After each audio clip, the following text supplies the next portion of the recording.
Some 45 kilometers from Mexico lies the birthplace of the gods, Teotihuacan.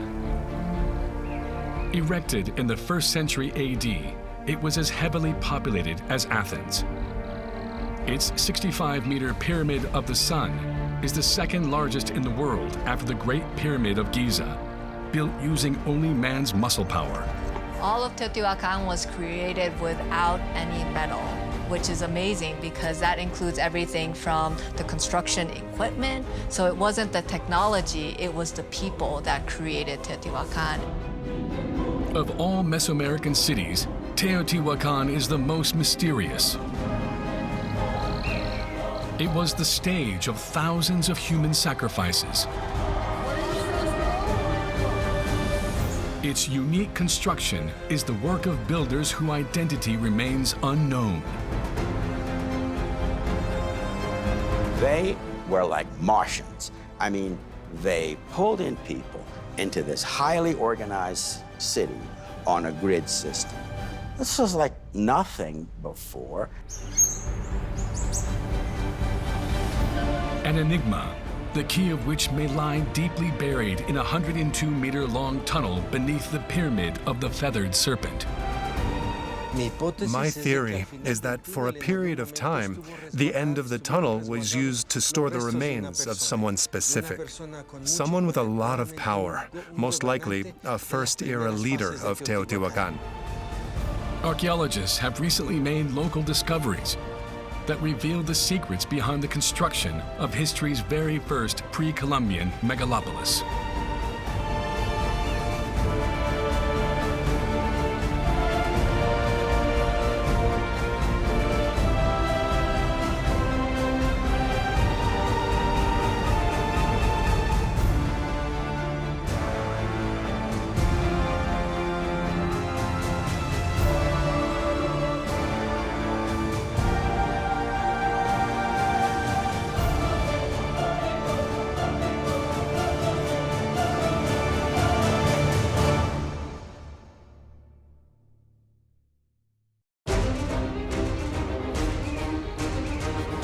Teotihuacan, a city born out of an incredibly crazy idea. To build the city as a giant cosmogram, a perfect replica of the universe, as a way to reach the level of the gods.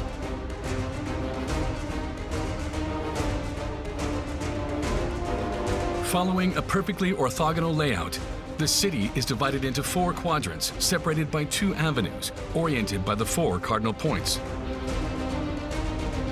At their intersection, the Temple of the Feathered Serpent, dedicated to the snake god, Quetzalcoatl, symbolizes the center of the universe. At the north end of the 2-kilometer-long Avenue of the Dead is the Pyramid of the Moon, standing 42 meters high and perfectly aligned with Cerro Gordo Peak. Facing west, the 215-meter-wide Pyramid of the Sun is only rivaled by the Great Pyramid of Giza in Egypt. The surrounding lands feature 2,200 dwellings spreading over 23 square kilometers.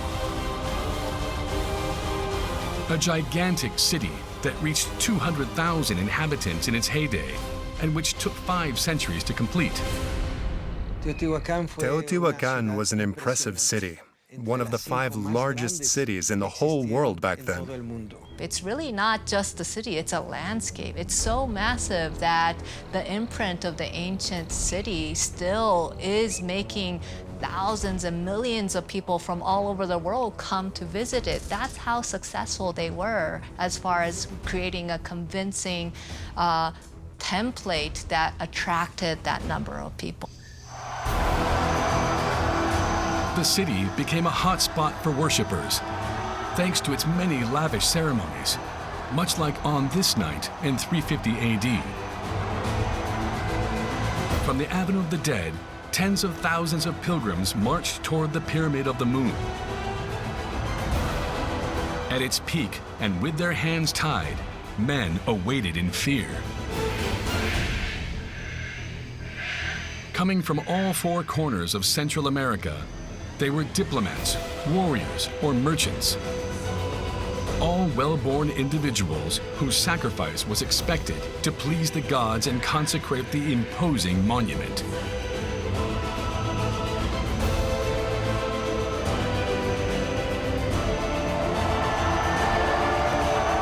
With a swoop of the razor-sharp obsidian axe, the men were beheaded. They all suffered the same fate, and their corpses were placed in the heart of the Great Pyramid. Every culture in the world practiced sacrifices, even the Romans and the Greeks. They all practiced human sacrifice, but it was something very special here. It was deeply rooted in daily life, whether as self-sacrifice, collective or familial sacrifice, or even entire neighborhoods. You don't select just anyone for sacrifice. They have to be specific individuals selected for becoming the ultimate sacrificial victims, representing the state that are able to fulfill the function of a successful ritual dedication. For what reason? Well, it was a way to guarantee the durability of their landmarks. And when they wanted to build a new monument, they had to carry out a new sacrifice. The more they gave, the more they expected to receive. While it is the most impressive, Teotihuacan is also the most mysterious city of Mesoamerica. Its civilization left no trace behind, and its true name fell into complete oblivion. It was only centuries after its fall that the Aztecs, standing before such perfection, gave the city the name of Teotihuacan, meaning birthplace of the gods. One question has continued to plague archaeologists ever since. Who built this most incredible pre-Columbian city?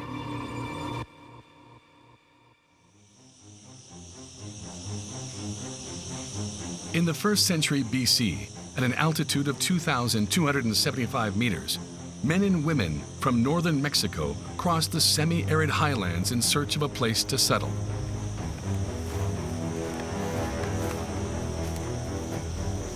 A journey that would lead them all the way to the Valley of Mexico. I believe that there were people back then who were geomancers.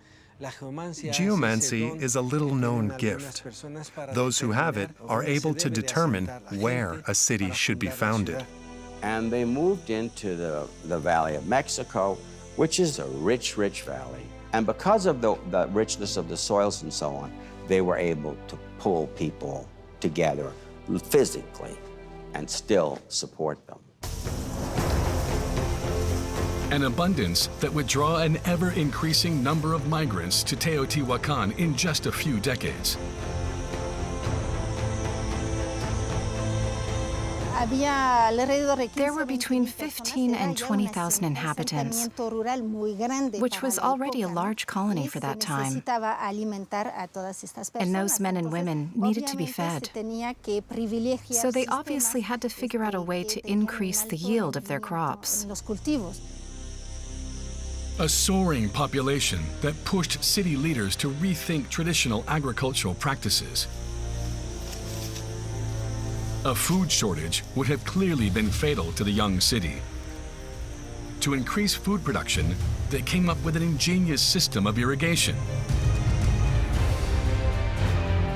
Fed by rainwater, 2 reservoirs, each 500 meters long, 5.5 meters wide, and 1.4 meters deep, irrigated large expanses of agricultural land. The water was pulled by gravity into grooves carved into the bedrock, which maintained constant humidity in the thin layer of arable soil. A complex system that allowed for multiple harvests annually, much to the prestige of the city's elite.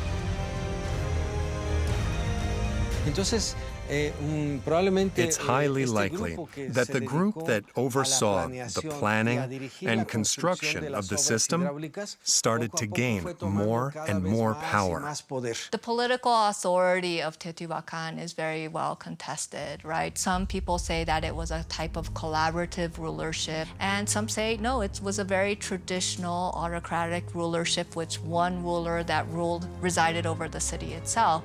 The reason we're contesting it so much is because, one, we don't have a writing system, so we don't have a history of, the Maya area. They have lavishly engraved epigraphic records of every ruler, every affair he had. We don't have that at Teotihuacan. The second thing is that we don't actually have a burial of a king. So a centralized authority, it doesn't have to be one person, but it's much easier if it is. So until I see evidence for the contrary, I think it's really important to keep that in mind. Whether or not they shared their power, the city's elites definitely had some serious competition in the region.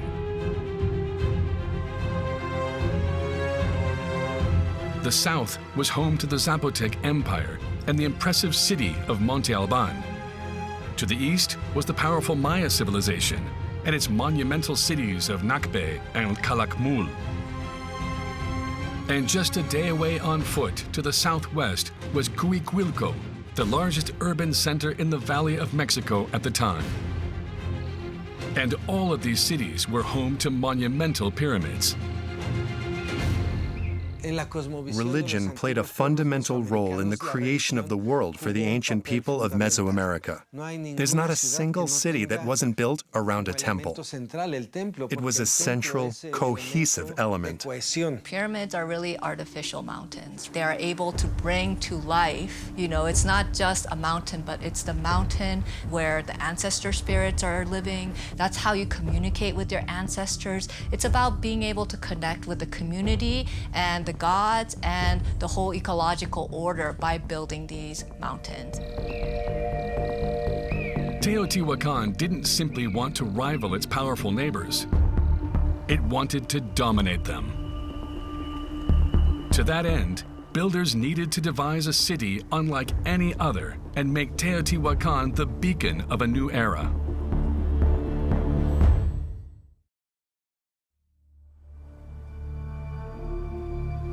The year was 50 AD.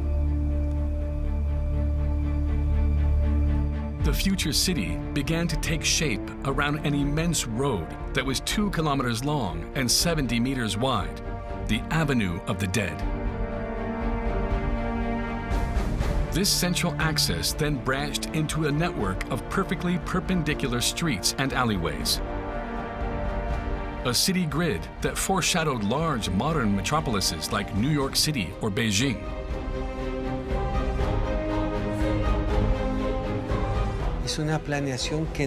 It was urban planning on an unprecedented level, anywhere in the world. That's why we consider Teotihuacan to be the most perfect example of urban planning. They were like Martians. They pulled in people into this highly organized city on a grid system. This was like nothing before. That would have required something like that to be impressive, to make a statement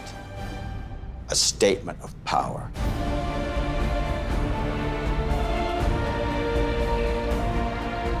A statement of power illustrated by 3 sanctuaries. The first, at a colossal 65 meters high and 215 meters wide, was the Pyramid of the Sun. With a volume of over 1 million cubic meters, it's the biggest pyramid ever built in Mesoamerica. This pyramid was the megaphone of Teotihuacan. This is what everybody looked towards. No matter if you're a farmer in the hinterlands of Teotihuacan, you saw the pyramid, you saw what was going on, you saw the smoke signal. It doesn't matter where you live. You will identify with the Sun Pyramid. You will be proud to be part of this city so magnificent that it radiates its presence throughout the whole valley.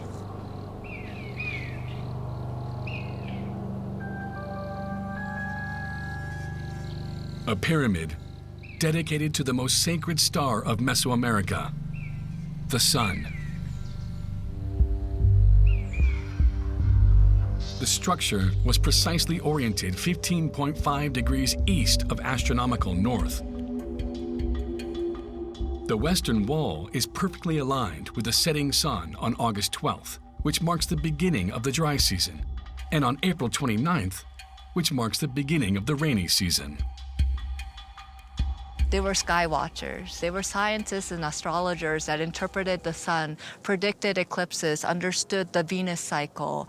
And so it's really incredible to understand how meaningful this place was. The exact movement of the stars and making their time system and so on was astrology. And in some of these, people say, well, they could predict the seasons and when to plant. That's quite ridiculous. The farmers knew about this a lot better than the kings. And so these things had a religious meaning. A pyramid connected to the stars, but also used to keep time. That's because the Teotihuacanos designed the building according to ancient Mesoamerican calendars. The Hab comprised of 365 days, symbolizing the solar cycle, and the Solcan, a ritual calendar of 260 days, divided into 13 months of 20 days each.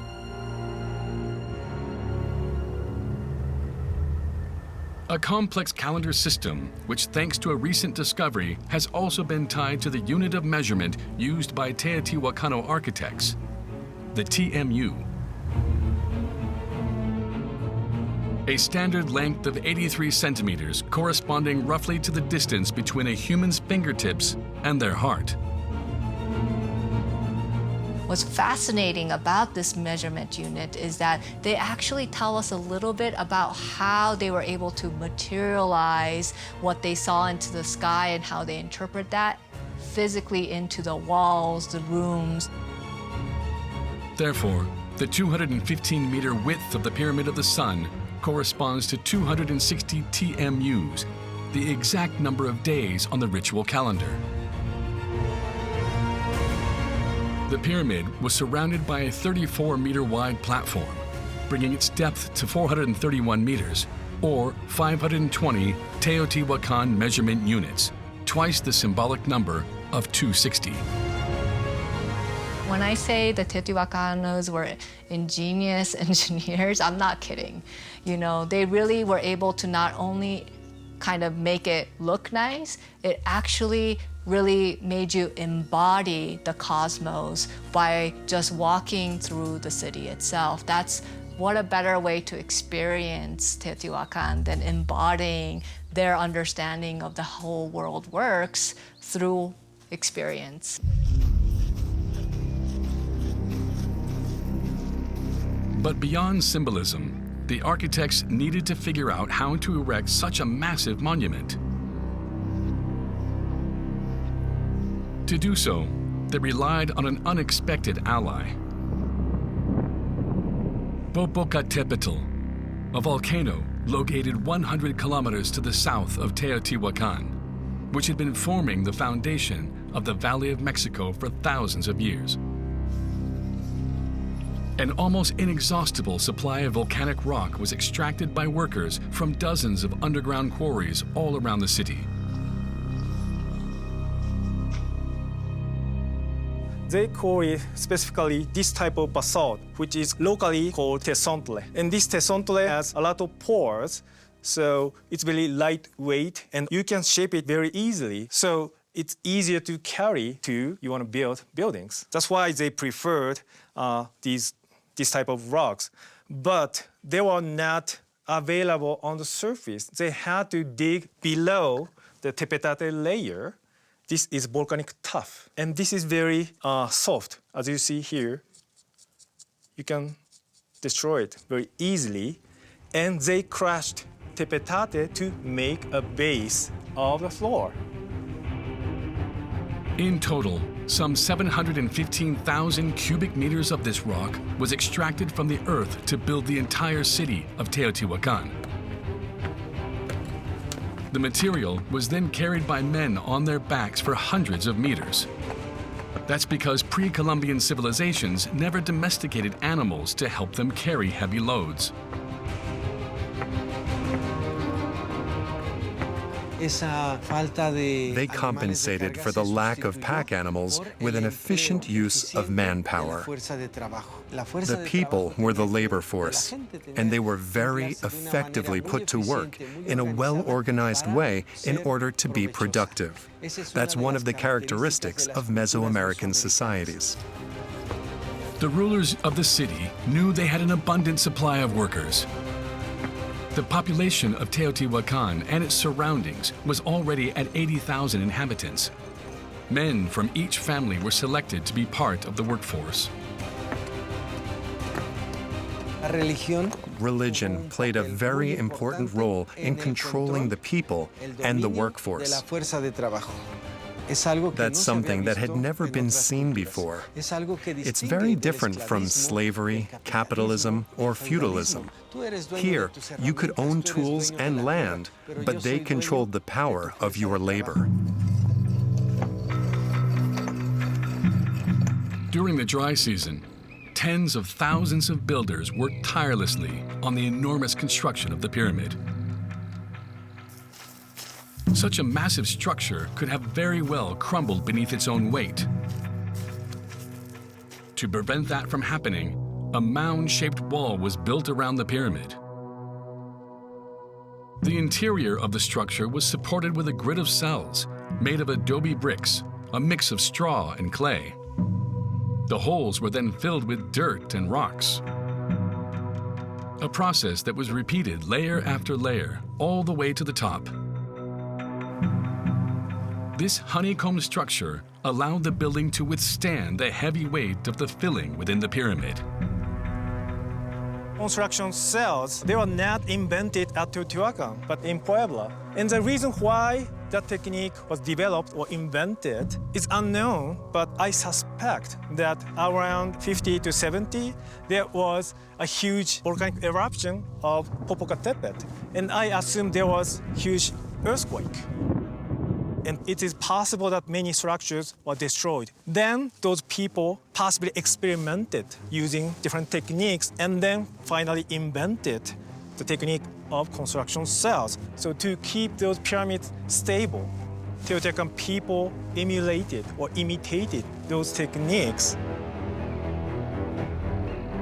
The Pyramid of the Sun is the mightiest structure ever built by manpower alone. How long did it take the Teotihuacano people to build it? No one really knows. Although many archaeologists share similar beliefs about the answer, a recent experiment has shed new light on the conversation. The construction of a miniature temple using the same tools and materials from back then. We completed the whole process in 2 weeks with 4 workers. And the most intriguing thing I learned through this process is that we try to keep the walls flat, but actually we failed. It was not possible for us. I still do not understand how Teotihuacan people did it, especially for large buildings. So based on our experiments, I calculated the time necessary to complete the Sun Pyramid, and I think it took less than 10 years, and possibly around 6 years, which is much less time than previously thought. An achievement that continues to impress and puzzle archaeologists some 2,000 years later. How could the same people who built such structures disappear without leaving behind any clues about their identity?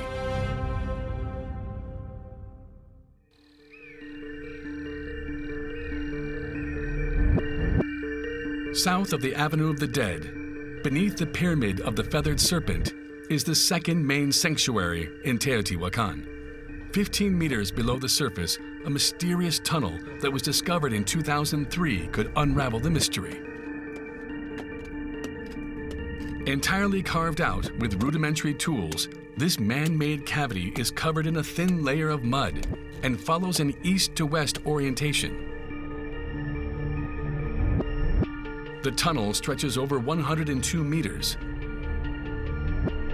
15 meters from the entrance, a series of 23 walls, each 1 meter thick, were built to block access into the tunnel. The tunnel was sealed 3 separate times, with walls that go from the floor to the ceiling. Then they would destroy the walls to get inside again, but we don't know for what purpose. And then they'd rebuild new walls on top of the remains of the old walls. Later they came back, but for some reason they left without rebuilding the walls. Instead, they filled the tunnel with lots of dirt and rocks. My theory is that for a period of time, the end of the tunnel was used to store the remains of someone specific, someone with a lot of power, most likely a first-era leader of Teotihuacan. Could this tunnel have been the tomb of the Teotihuacan kings? For the first time, archaeologists seem to be close to solving the puzzle. At the end of the first section, which is 65 meters long, the narrow tunnel suddenly drops. The majority of the tunnel's first section was dug about 15 meters below the surface. And this here is deeper. It goes down to 17 meters. I think this whole section must have been how they accessed what we believe to be the most sacred and important spot of the entire tunnel. I believe it's the gateway to the real world, the truth, and the real underworld. An intriguing sparkle in the rock attracts the eye. A phenomenon that's far from natural. The entire tunnel must have been covered with this sparkling mineral powder. It's made of 3 minerals, pyrite, hematite, and magnetite, which were brought here from far away and painted on these walls, the ceiling, and even the floor of the tunnel. It must have been an extremely important religious experience to enter here in total darkness, with only the light from your torch. As the flame flickered, it must have looked like the sky and the stars of the underworld.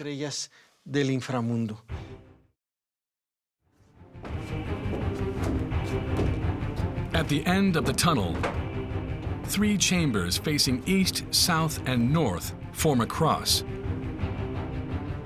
the center of which is perfectly aligned with the peak of the pyramid. This imaginary vertical axis is called the axis mundi. There's a symbolic conduit here that connects all 3 levels of the cosmos. The entire world rotates around this vertical axis. What continues to amaze us is how the Teotihuacanos, this deep, were able to precisely calculate how to perfectly align this point with the summit of the pyramid of the feathered serpent. Although no tomb was discovered here, archaeologists did make another incredible discovery. 4 stone statues representing 3 women and a man, all facing the axis mundi.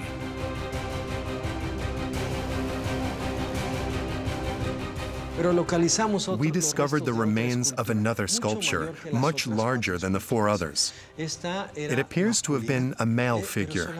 It was naked, like the others, but all we found at this spot was a foot, and 100 meters further, a leg. We believe that means that when the Teotihuacanos came into this place, likely to desacralize the tomb of the man who was buried here, they also destroyed the sculpture, which likely represented him. From what we know, the Teotihuacanos were iconoclastic.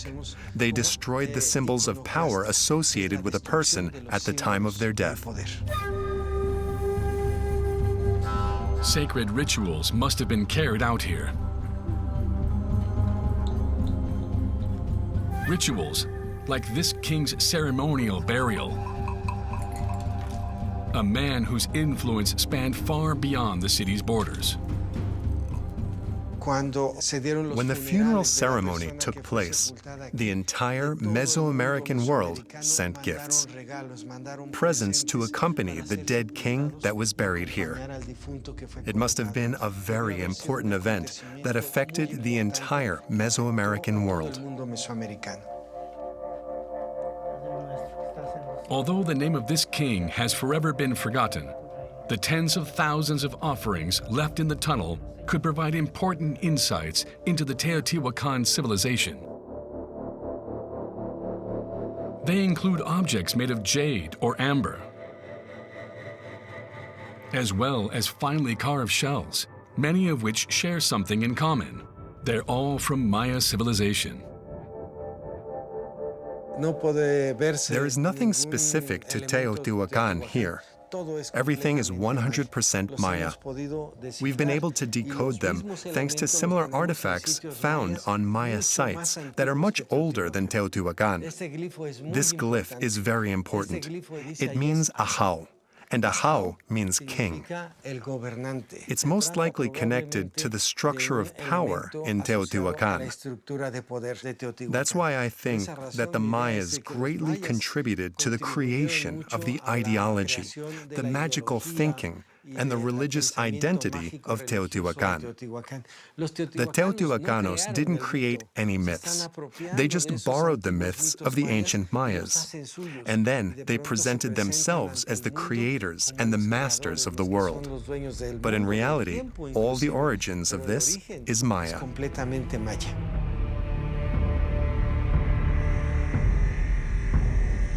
The Mayas. A people long considered to be pacifistic, but who also practiced human sacrifice. Was the Teotihuacanos' insatiable thirst for blood inspired by the Mayas? One thing is certain. This pyramid, the last structure that completed the historical heart of the city, saw more bloody ceremonies than any other edifice.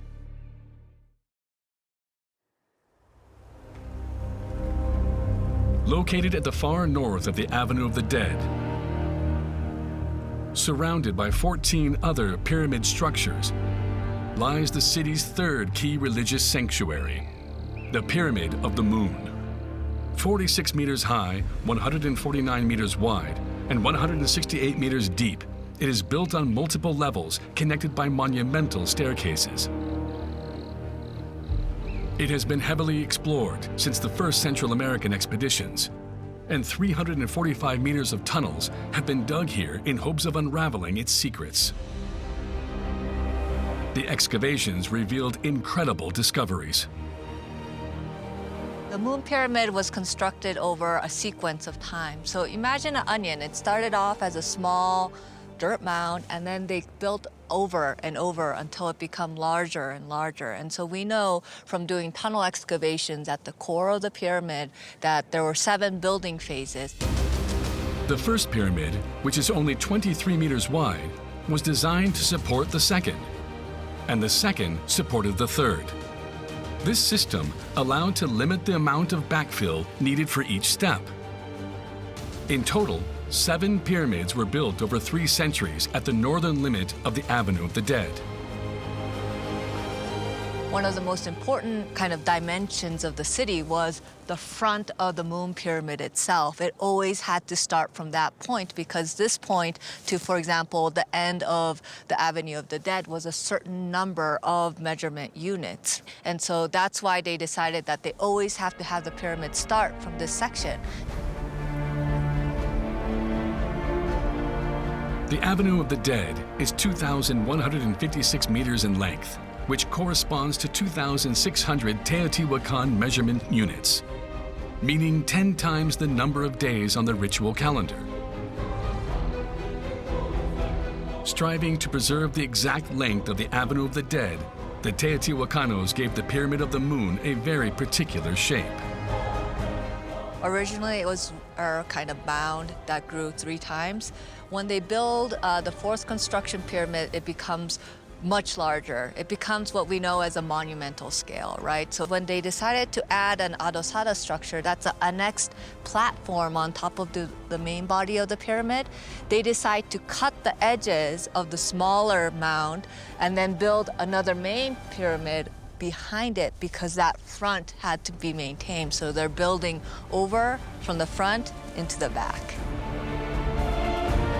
An important religious symbol, the Pyramid of the Moon was key to the strategy adopted by the leaders of Teotihuacan to make this city the most popular site of pilgrimage in Mesoamerica. You could consider Teotihuacan the great Mecca of Mesoamerica. That's why we think this large street, the Avenue of the Dead, which is over 70 meters wide, was designed to receive thousands of people from all over Central America. You could imagine that on certain occasions, you would have parades where people will be looking onto the avenue, all of the people walking into the dedicatory space. The conch shells, you could hear them in the background, but also the screeches and the roars of the pumas and the eagles. And this would blow them away. I mean, all those things painted now. And they would go back and be impressed and take some, Teotihuacan influences with them. These pilgrims spread the word of Teotihuacan's grandeur across all of Mesoamerica. Thousands of them journeyed here to partake in lavish ceremonies that marked the start and end of each phase in the construction of the Pyramid of the Moon. Rituals during which jaguars, pumas, eagles, or even humans were sacrificed. The great priest would finish off his victims by ripping out their hearts. The corpses were then buried in one of 6 burial chambers within the pyramid's filling, all precisely aligned along a north-south axis. The way that they are arranged within the dedicatory space is very important, both its orientation, but also the quantity. Certain numbers keep reappearing. For example, certain calendric numbers, like the number of days, months of years. The number 18 comes up significantly. It's the number of golden eagles that were sacrificed in burial 6. Half of this number, 9 were sacrificed in burial 2. I think so far, everything about Teotihuacan is intentional. It's just incredible to think about how they were able to conceive of such a master plan and not only think about it, but execute it. It was these 3 sanctuaries that made Teotihuacan the most important religious center in all of Mesoamerica. And yet, barely 2 centuries after its rise, the city underwent a new revolution.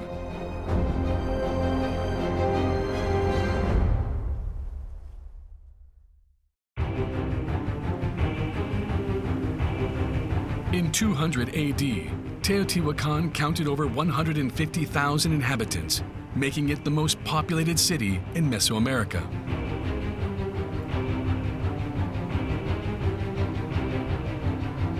On either side of the Avenue of the Dead and its lavish temples, entire neighborhoods sprang from the earth.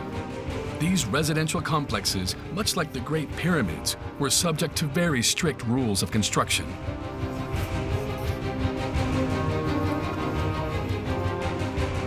The entire city was built around the cosmovision of Teotihuacan, the 4 cardinal points, north, east, west, south, and also in relation to the sun's position on certain dates. The first city was oriented 11 degrees east of the magnetic north. And when I say city, I don't mean only the main road, the Avenue of the Dead, and its temples. I also mean all of the structures, all of the walls, the entire city.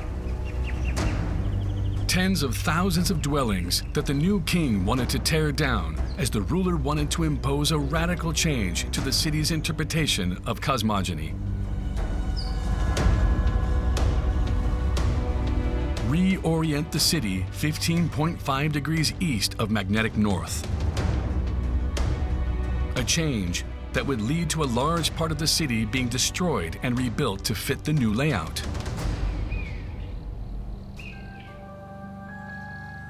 It was insane as destroying Paris, Rome, or New York City simply to reposition everything by 3 degrees, which isn't even noticeable.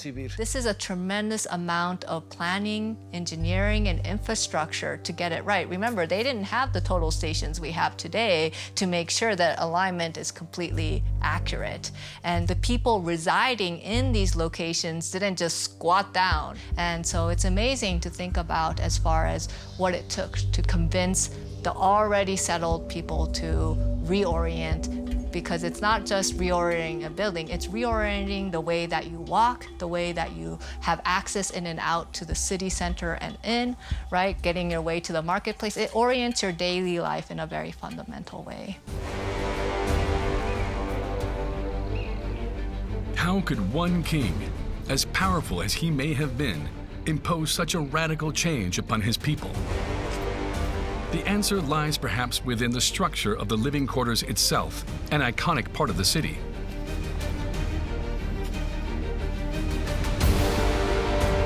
Surrounded by a perimeter wall that limited access, each complex included living spaces, storehouses, workshops, and most importantly, a courtyard with an altar. A central element controlled by the priests, where domestic religion was practiced.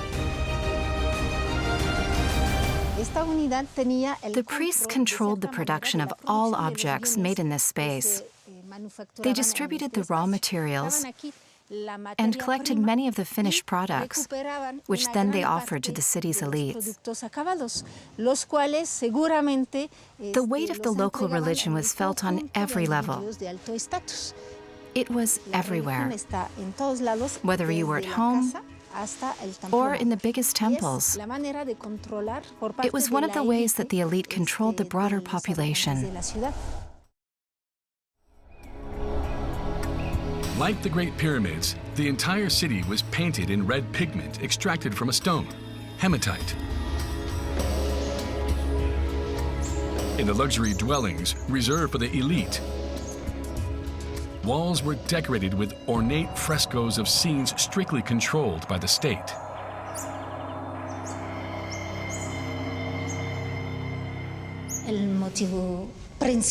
The principal theme was this mountain. It's an allusion to the Tlaloc, the god of the rain, the most important god in Teotihuacan. For example, in this part, we see what appears to be a depiction of a sacrifice. There are also decapitated heads. It's obvious that this is more than a simple decorative painting. It is also a clear representation of the Teotihuacano cosmovision. One of the ways they controlled the people was by conveying the state's messages in stone.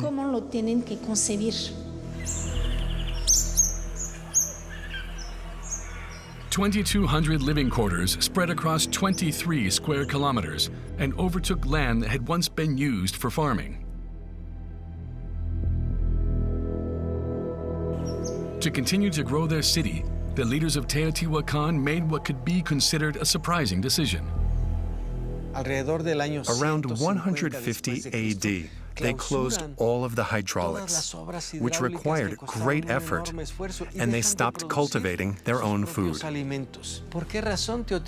would Teotihuacan stop its own food production? The Teotihuacan Valley is actually very small, so even if they had dedicated all the available land to agriculture, that still wouldn't have been enough to feed a population greater than 30,000 people. But there were 200,000 men and women living in Teotihuacan, which means that most of the food consumed in the city was imported. A dependence that could become the city's Achilles heel. The Teotihuacanos made a very risky bet and decided to make the city the largest artisanal production center in Mesoamerica. To that end, they shifted their focus to a strategic resource that was widely available in the valley: obsidian. a volcanic rock with exceptional physical properties. Obsidian is a volcanic rock with very sharp edges. It was the only material they could use to make blades for sacrifices or weapons. We believe there were numerous workshops in the city that were dedicated to making objects out of obsidian. We know that obsidian played an extremely important role in the city's economy, and we found obsidian artifacts in other places far away from Teotihuacan. Now the greatest economic power in Mesoamerica, Teotihuacan attracted traders from all over Central America. Entire neighborhoods of foreigners began to spring up. The Zapotec neighborhood, located 3 kilometers west of the Avenue of the Dead, was specialized in the production of stucco. In the northwest, there was a neighborhood that regrouped people from the Veracruz region and the Maya lowlands. Today, Teotihuacan would have been a multi-ethnic city, like New York City or Paris, where people from all over the world dress and speak in a variety of ways. It seemed like nothing could stop the incredible growth of the city. A regional power up until then, Teotihuacan was about to take a new step in its quest for domination.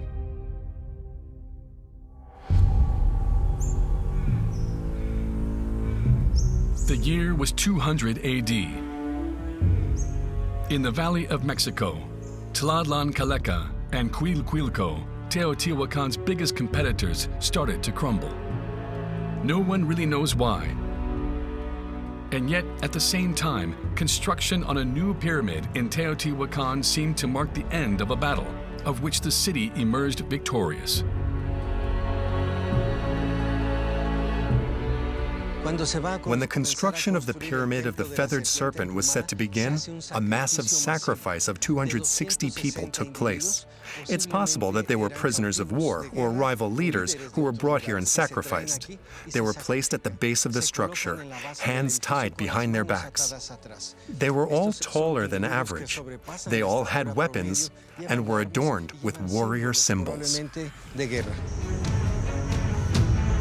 Did this mass sacrifice signify a change in the Teotihuacan power structure? Built directly above the old tunnel, this new pyramid was dedicated to Quetzalcoatl, the powerful feathered serpent.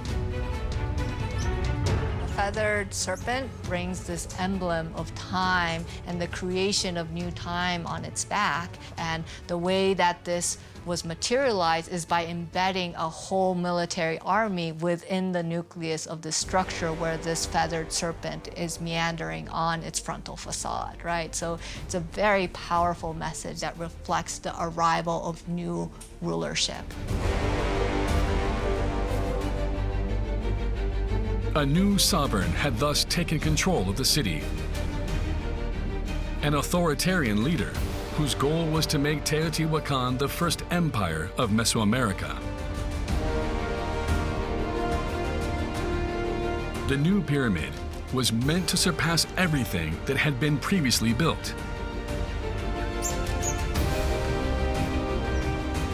To do so, architects had to adapt a new style. Talud tablero.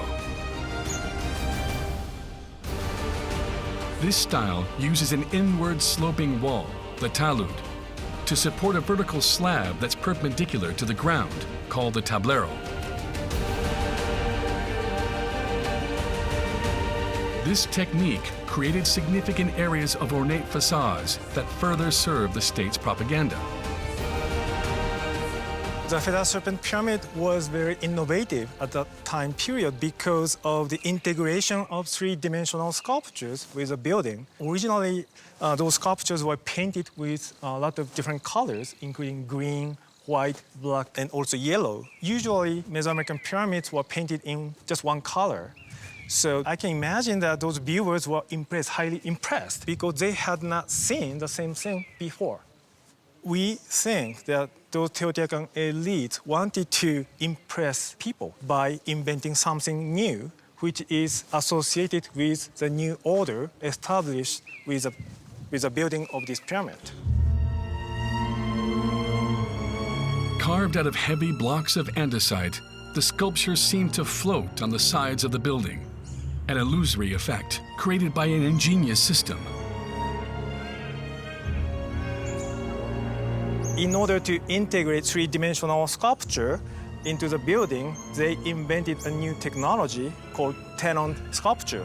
So here we see the serpent head, and this part is called a tenon.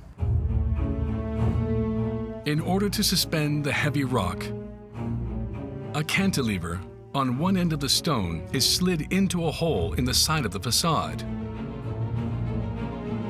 Within the pyramid, a chamber made of heavy stone holds up the sculpture by counterbalancing its weight.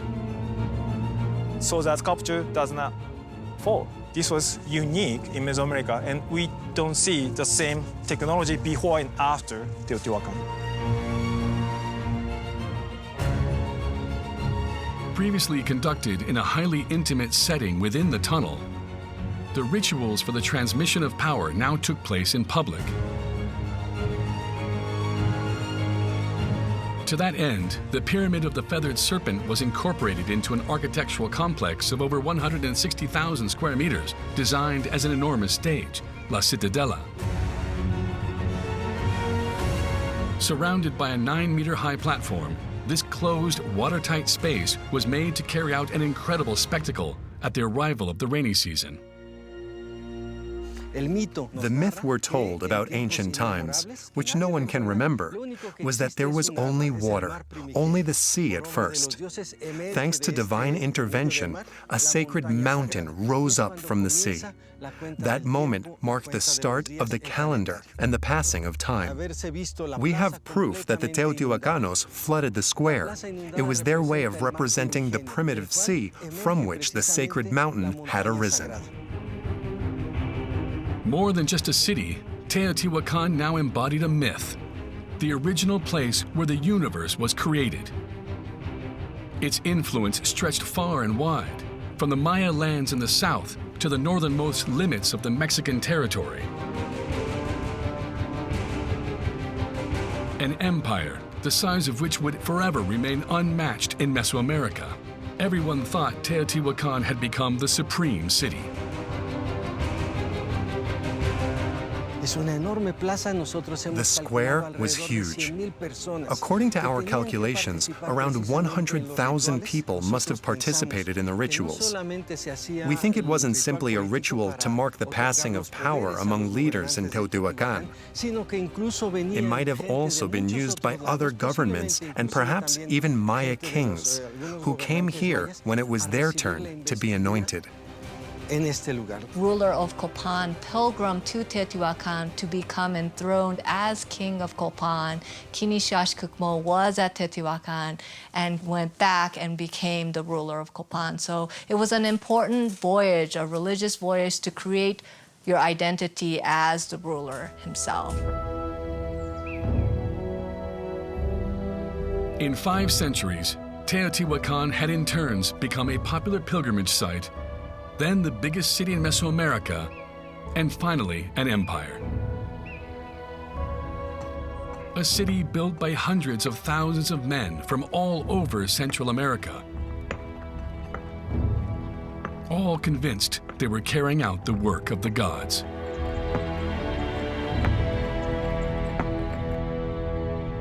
And yet, in 650 AD, although no major construction had been undertaken in over 2 centuries, dissident voices seemed to rise over the city.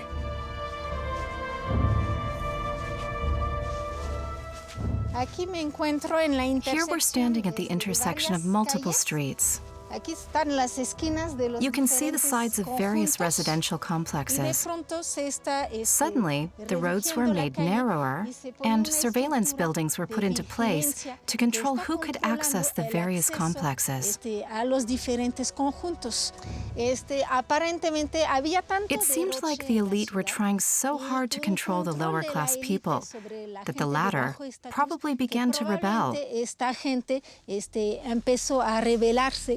We think that conflict began to grow between the two social classes.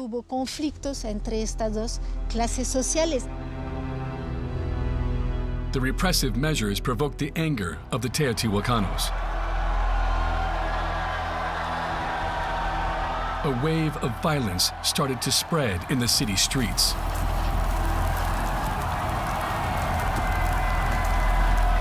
It was violent, there's a lot of burning, and particularly I'm talking about the ceremonial center, right? We have a lot of evidence of burning in various areas. So I do think it had to do with a collapse with the central authority itself. That is probably quite spectacular because think about the scale, and these are not wooden structures, right? So it would have required a lot of planning and a lot of resources to complete the level of burning that we see in the city itself. The elite overthrown, Teotihuacan became no more than an empty shell, and its religious center collapsed into a pile of ashes. The city's residents fled. We have proof that certain places were abandoned very suddenly. We found grindstones that they used to grind grain. And when we removed them, there was still cornmeal residue on them.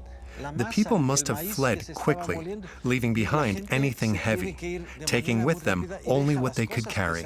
The migrants who had been living in Teotihuacan returned to their native homelands, taking with them the sole prestige that came with having lived in the greatest and most powerful city that had ever existed in Mesoamerica.